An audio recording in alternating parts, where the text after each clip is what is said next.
जय हिंद। नमस्कार साथियों, आप सभी लोगों का मोस्ट वेलकम है आज के इस नए क्लास में। साथियों, आज के इस क्लास में हम सभी लोग पढ़ने वाले हैं बीएसएससी कार्यालय परिचारी भर्ती 2026 के एग्जाम के लिए मोस्ट इम्पोर्टेंट प्रीवियस ईयर के क्वेश्चन को, जो कि साथियों आपके बीएसएससी कार्यालय परिचारी भर्ती 2026 के एग्जाम के लिए काफ़ी इम्पोर्टेंट है। तो आप सभी लोग इस क्लास को बिल्कुल अच्छी तरीके से लास्ट तक देखिएगा और इस क्लास में दिए जाने वाले इन सभी क्वेश्चन को आप अच्छे से जरूर याद कर लीजिएगा, जिससे कि आप अपने एग्जाम में सभी क्वेश्चन को आसानी तरीके से बना पाएंगे। तो चलिए साथियों, क्लास को स्टार्ट करते हैं। उनसे पहले यदि आप इस चैनल पे पहली बार जुड़े हैं तो साथियों आप इस चैनल को सब्सक्राइब कर लीजिए और सब्सक्राइब करके साथियों आप ऑल नोटिफिकेशन को ऑल पे दबा के जुड़ जाइए, जिससे कि जब भी कोई नई क्लास हो सबसे पहले क्लास का नोटिफिकेशन आपके पास साथियों पहुंच सके। तो आप इस चैनल को सब्सक्राइब कर लीजिए, साथ ही साथ आप इस क्लास को भी साथियों लाइक जरूर कर लेंगे। तो चलिए क्लास को स्टार्ट करते हैं और देखिएगा साथियों क्वेश्चन क्या दिया गया है। साथियों क्वेश्चन है कि बिहार के पहले मुख्यमंत्री कौन थे। चलिए बताएंगे साथियों। ये सभी क्वेश्चन साथियों काफी इंपॉर्टेंट और सिलेक्टेड क्वेश्चन है, जो कि साथियों आपके एग्जाम में 100% साथियों ये सभी क्वेश्चन पूछे जाएंगे। तो आप अच्छे से इन सभी क्वेश्चन को साथियों याद कर लेंगे और बताइएगा साथियों कि बिहार के पहले मुख्यमंत्री कौन थे। तो याद रखिएगा साथियों, बिहार के पहले मुख्यमंत्री साथियों यहाँ पे श्री कृष्ण सिंह हो जाएंगे। ऑप्शन बी इस क्वेश्चन का सही जवाब है साथियों, श्री कृष्ण सिंह हो जाएंगे, याद रखिएगा। चलिए अगला क्वेश्चन देखेंगे साथियों कि पटना का प्राचीन नाम क्या था। साथियों बिल्कुल ये सभी क्वेश्चन आपके जिस पैटर्न पे क्वेश्चन साथियों पूछे जा रहे हैं उसी पैटर्न पे आधारित क्वेश्चन है। तो आप अच्छे से इन सभी क्वेश्चन को साथियों याद कर लीजिएगा और बताइए कि पटना का प्राचीन नाम क्या है। तो साथियों पटना का प्राचीन नाम आपको पता होगा कि साथियों ये हो जाएंगे पाटलिपुत्र। ऑप्शन सी यहाँ पे आप लगाए हैं तो सही जवाब है पाटलिपुत्र हो जाएंगे। अगला क्वेश्चन है कि सरोज ऑफ बिहार किस नदी को कहा जाता है। चलिए बताएंगे साथियों कि सरोज ऑफ बिहार किस नदी को कहा जाता है। तो साथियों सरोज ऑफ बिहार कोसी नदी को कहा जाता है। ऑप्शन ए सही जवाब है, कोसी नदी को कहा जाता है। अगला क्वेश्चन है कि चंपारण सत्याग्रह किस वर्ष हुआ था। चलिए बताएंगे साथियों कि चंपारण सत्याग्रह साथियों किस वर्ष हुआ था। तो याद रखेंगे साथियों चंपारण सत्याग्रह 1917 में होता है। ऑप्शन बी सही जवाब है साथियों, 1917 में हुए थे, याद रखेंगे। अगला क्वेश्चन है नालंदा विश्वविद्यालय की स्थापना साथियों किसने की थी। बताएंगे साथियों ये सभी क्वेश्चन काफी इंपॉर्टेंट और वीवीआई सेलेक्टेड क्वेश्चन है, जो कि साथियों एग्जाम में 100% पूछे जाएंगे। तो आप अच्छे से इनको याद करते चलेंगे और बताइए कि नालंदा विश्वविद्यालय की स्थापना साथियों किसने की थी। तो याद रखिएगा साथियों इनकी स्थापना किए थे कुमारगुप्त। ऑप्शन सी सही जवाब है साथियों, कुमारगुप्त किए थे। अगला क्वेश्चन है साथियों कि बोध गया ये किस जिले में स्थित है। चलिए बताएंगे साथियों कि बोध गया किस जिले में स्थित है।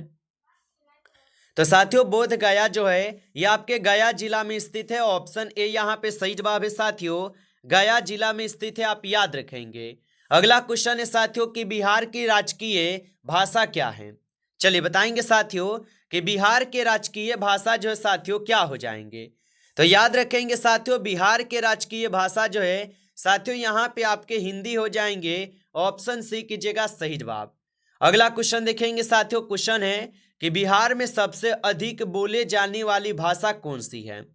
चलिए बताएंगे साथियों तो बिहार में सबसे अधिक कौन सी भाषा बोली जाती है। तो साथियों बिहार में सबसे ज्यादा भोजपुरी भाषा बोली जाती है। ऑप्शन बी सही जवाब है, भोजपुरी भाषा बोली जाती है। अगला क्वेश्चन है कि बिहार का सबसे बड़ा जिला क्षेत्रफल के अनुसार कौन सा है। चलिए बताएंगे साथियों तो बिहार का सबसे बड़ा जिला साथियों क्षेत्रफल के अनुसार कौन से हो जाएंगे। तो साथियों आप याद रखेंगे यहाँ पे इस क्वेश्चन का सही जवाब साथियों पश्चिमी चंपारण होगा। ऑप्शन डी करेंगे सही जवाब। चलिए अगला क्वेश्चन देखेंगे बिहार की सीमा कितने राज्यों से साथियों मिलती है। चलिए बताएंगे साथियों तो बिहार की जो सीमा है साथियों कितने राज्यों से मिलती है। तो याद रखेंगे साथियों बिहार की जो सीमा है साथियों ये कुल आपके 4 राज्य से जाकर मिलते हैं। ऑप्शन सी सही जवाब है, 4 राज्यों से हो जाएंगे। अगला क्वेश्चन है साथियों कि बिहार के पहले राज्यपाल कौन थे। चलिए बताएंगे साथियों कि बिहार के पहले राज्यपाल कौन थे। तो याद रखेंगे साथियों, बिहार के जो पहले राज्यपाल थे साथियों ये हो जाएंगे जयराम दास दौलत राम। ऑप्शन ए यहाँ पे सही जवाब है, जयराम दास और दौलत राम होगा। अगला क्वेश्चन है कि मिथिला चित्रकला किस राज्य से संबंधित है। चलिए बताएंगे साथियों कि मिथिला चित्रकला किस राज्य से संबंधित होगा। तो साथियों मिथिला चित्रकला जो है ये आपके हो जाएंगे बिहार राज्य से संबंधित। ऑप्शन डी सही जवाब है साथियों, बिहार राज्य से संबंधित है, याद रखेंगे। अगला क्वेश्चन है साथियों कि बिहार का राजकीय पशु जो है साथियों कौन सा है, बताइए साथियों। और साथियों आप लाइक नहीं किए होंगे इस क्लास को, तो आप इस क्लास को साथियों एक बार ज्यादा से ज्यादा आप साथियों लाइक कर लेंगे। नए जुड़े हैं चैनल पे तो आप इस चैनल को भी सब्सक्राइब करके ऑल नोटिफिकेशन को ऑल पे दबा के जुड़ जाइएगा, जिससे कि जब भी कोई नई क्लास हो सबसे पहले क्लास का नोटिफिकेशन जो है आपके पास साथियों पहुंच सके। तो आप इस चैनल को सब्सक्राइब जरूर कर लीजिएगा। और साथियों यदि आपको पीडीएफ चाहिए रिवीजन के लिए तो आप कमेंट करके जरूर बताएंगे। और बताइए साथियों कि बिहार का राजकीय पशु कौन है। तो राजकीय पशु पूछा है साथियों, तो बैल जो है ये बिहार का राजकीय पशु होगा। अगला क्वेश्चन है कि बिहार का राजकीय पक्षी कौन है। चलिए बताइए। तो साथियों पशु पूछा है तो बैल है, लेकिन पक्षी पूछा है साथियों बिहार का, तो आप बताएंगे साथियों बिहार का गौरैया हो जाएंगे। ऑप्शन सी सही जवाब है। अगला क्वेश्चन है भारत के किस राष्ट्रपति का जन्म बिहार में हुआ था। चलिए बताएंगे साथियों कि भारत के किस राष्ट्रपति का जन्म जो साथियों बिहार में हुआ था। तो याद रखेंगे साथियों डॉक्टर राजेंद्र प्रसाद जी का जो जन्म है साथियों बिहार में हुआ था। ऑप्शन यहाँ पे बी सही जवाब है, याद रखेंगे। अगला क्वेश्चन है कि बिहार का उच्च न्यायालय साथियों कहाँ स्थित है। चलिए बताएंगे साथियों कि बिहार का उच्च न्यायालय साथियों कहाँ स्थित है। तो याद रखेंगे साथियों बिहार के उच्च न्यायालय जो है साथियों आपके पटना में स्थित है। ऑप्शन बी करेंगे सही जवाब साथियों, पटना में स्थित है। आप अच्छे से इनको याद रखिएगा। चलिए अगला क्वेश्चन है बिहार में कुल कितने प्रमंडल हैं। चलिए बताएंगे साथियों कि बिहार में कुल कितने प्रमंडल हो जाएंगे। तो साथियों आप याद रख लीजिएगा बिहार में जो है साथियों कुल आपके 9 प्रमंडल है। ऑप्शन यहाँ पे बी सही जवाब है साथियों, 9 प्रमंडल है। आप अच्छे से इनको याद रखेंगे। अगला क्वेश्चन है साथियों कि बिहार की पहली महिला मुख्यमंत्री कौन थी। चलिए बताएंगे साथियों कि बिहार की पहली महिला मुख्यमंत्री कौन थी। तो याद रखेंगे साथियों बिहार की पहली महिला मुख्यमंत्री जो है साथियों राबड़ी देवी है। ऑप्शन ए सही जवाब है, यहाँ पे राबड़ी देवी हो जाएंगे, याद रखेंगे। अगला क्वेश्चन है साथियों कि बिहार की कुल विधानसभा सीटें कितनी हैं। चलिए बताएंगे साथियों कि बिहार की कुल विधानसभा सीटें कितनी हैं। तो याद रख लीजिएगा साथियों बिहार की कुल विधानसभा सीटें अगर देखा जाए तो 243 है। ऑप्शन यहाँ पे बी सही जवाब है साथियों, 243 है। आप अच्छे से इनको याद रखेंगे। अगला क्वेश्चन है कि बिहार में सोनपुर मेला किस चीज के लिए साथियों प्रसिद्ध है। चलिए बताएंगे साथियों तो बिहार में जो सोनपुर मेला साथियों लगता है ये किस चीज के लिए साथियों जो है ना ये प्रसिद्ध हो जाएंगे। तो याद रखेंगे साथियों सोनपुर मेला जो है ये साथियों हो जाएंगे आपके पशु मेला के लिए प्रसिद्ध। ऑप्शन सी लगा रहे हैं तो सही जवाब है साथियों, पशु मेला के लिए प्रसिद्ध होगा, याद रखेंगे। अगला क्वेश्चन है कि बिहार के किस जिले में वैशाली स्थित है। चलिए बताइए साथियों तो बिहार के किस जिले में वैशाली स्थित है। तो याद रखेंगे साथियों पश्चिमी चंपारण में साथियों वैशाली स्थित है। ऑप्शन बी सही जवाब है, पश्चिमी चंपारण में। अगला क्वेश्चन है कि बिहार का राष्ट्रीय फल कौन सा है। चलिए बताएंगे साथियों तो बिहार का राष्ट्रीय फल कौन सा है। तो साथियों आप याद रखेंगे आम जो है साथियों ये आपके क्या है, तो ये साथियों आपके बिहार का राष्ट्रीय फल नहीं बल्कि ये तो आपके भारत का राष्ट्रीय फल हो जाएंगे। बच गया लीची। लीची जो साथियों ये है क्या है, तो ये बिहार का आपके राष्ट्रीय फल माने जाते हैं। अगला क्वेश्चन है कि बिहार में कौन सी नदी को गंगा की सहायक नदी साथियों कहा जाता है। बताइए साथियों तो बिहार में कौन सी नदी को गंगा की सहायक नदी कहा जाता है। तो सोन नदी को साथियों गंगा की सहायक नदी भी बोला जाता है। ऑप्शन ए यहाँ पे इस क्वेश्चन का सही जवाब है, सोन नदी हो जाएंगे। अगला क्वेश्चन है कि बिहार का कौन सा शहर साहित्य नगरी के नाम से साथियों जाना जाता है। चलिए बताएंगे साथियों कि बिहार का कौन सा शहर है जो कि साहित्य नगरी के नाम से जाना जाता है।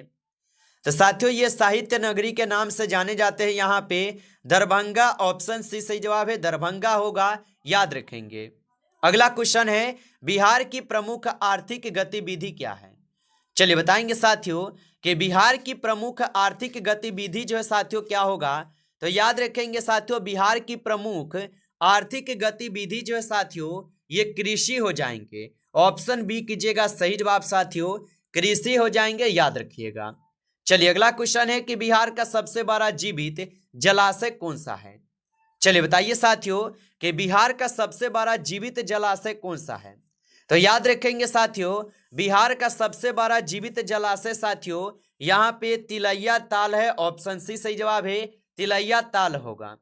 अगला क्वेश्चन है भारत की सबसे पुरानी विश्वविद्यालय में से एक नालंदा विश्वविद्यालय का पुनः निर्माण किस वर्ष हुआ। चलिए बताएंगे साथियों तो भारत की सबसे पुरानी विश्वविद्यालय में से एक नालंदा विश्वविद्यालय का पुनः निर्माण किस वर्ष हुआ था। तो साथियों आप बताएंगे इनका निर्माण होता है 2015 में। ऑप्शन डी सही जवाब है, 2015 में होगा।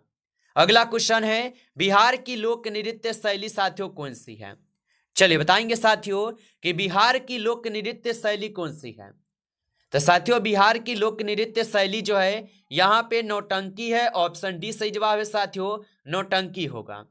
अगला क्वेश्चन है कि पटना का एयरपोर्ट किस नाम से साथियों जाना जाता है।